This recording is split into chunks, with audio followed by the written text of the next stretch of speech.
Vincent Parisi, je suis champion du monde de Jiu-Jitsu depuis 23 janvier et je suis athlète de haut niveau de l'équipe de France de Jiu-Jitsu Combat, un éducateur sportif de judo, Jiu-Jitsu, grappling et MMA. C'est Maître Kawashi, c'est un japonais qui a emmené le Jiu-Jitsu et le judo en France. Et en fait, le Jiu-Jitsu, c'est l'art de projeter son adversaire et aussi de maîtriser tout ce qui est armes, techniques de pied-point, de corps à corps et au sol. Voilà. Dans mon sport, la différence, c'est que je peux faire mal à mon adversaire, mais sans que ce soit traumatisant. En boxe thaï, pour moi, c'est un sport extraordinaire.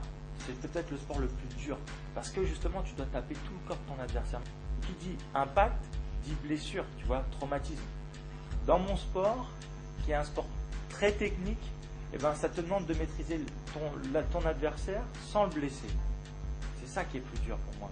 C'est-à-dire être champion du monde ou être champion olympique dans un sport comme le judo ou le jiu-jitsu, tu vois, c'est beaucoup plus dur pour moi dans la maîtrise de l'art. C'était un des premiers champions olympiques français en 1980, mais c'était le premier champion olympique français de judo. Et surtout, il a été porte-drapeau de la délégation française, ça a été le premier. Le deuxième, ça a été David Douillet. C'est le seul judoka au monde, encore aujourd'hui en 2010, à avoir gagné 4 médailles olympiques en 3 Olympiades. Mon père a été champion olympique, ma mère a été championne de France de natation, détentrice d'un record du monde par équipe qui n'a jamais été refait. Forcément, entre ma mère et mon père, je ne pouvais pas ne pas faire de sport. Dans notre société, encore aujourd'hui, on a encore un petit peu de mal à voir certaines origines à la télévision. Depuis que je suis gamin, je voyage partout. Donc j'ai jamais eu cette approche de culture ou d'origine. Voilà. Moi j'ai plein de copains black, j'ai plein de copains rebeux. Bon, c'est vrai, moi j'ai une tête de blanc, de gentil garçon. On se dit, tiens, lui il est plus vendeur. C'est vrai, c'est une chance pour moi, mais pour moi ça n'a pas de signification. Les origines, c'est très important. C'est ce qui fait la différence entre un footballeur et un pratiquant de MMA. C'est que le footballeur, il n'a pas d'origine. J'en ai pas après les footeux, pas du tout, au contraire, je les respecte beaucoup.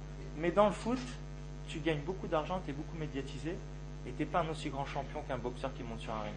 Parce que moi, je suis désolé, je les ai vus, les footballeurs. Ils font que courir. Je connais les mecs qui s'entraînent pour la cage et pour le ring et sur les tatamis. Ils s'entraînent 3 fois, voire 10 fois plus que les footballeurs. Et ils ne sont pas du tout exposés comme eux. Le football, quand t'es gamin, on te donne un ballon, ça coûte juste le prix du ballon. Ou tu prends une balle de papier avec du scotch, tu peux jouer au football, tu vois. Parce qu'il génère beaucoup d'argent, il mérite de gagner beaucoup d'argent. C'est qu'il ne mérite pas d'être mis sur un piédestal. Je trouve que le football, il faut arrêter un petit peu. Parce que les champions, ils sont dans la cage, ils sont dans le ring. Parce qu'eux, ils souffrent. Ils ne gagnent pas d'argent. Ils vont voir les sponsors et ils disent, voilà, pour devenir champion olympique, champion du monde, il faudrait un peu d'argent. Les footballeurs, ils gagnent 100 fois plus d'argent qu'eux et ils n'en ont pas besoin autant. Celui qui va exploser, je pense, c'est Cyril Diabaté. Il va rentrer là à la fin du mois de mai, il combat à Las Vegas.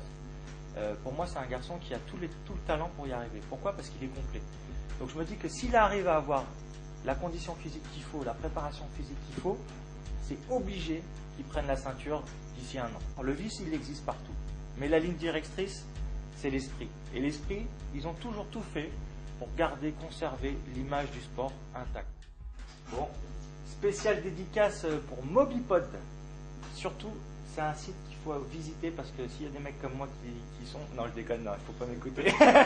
Il faut y aller juste par curiosité.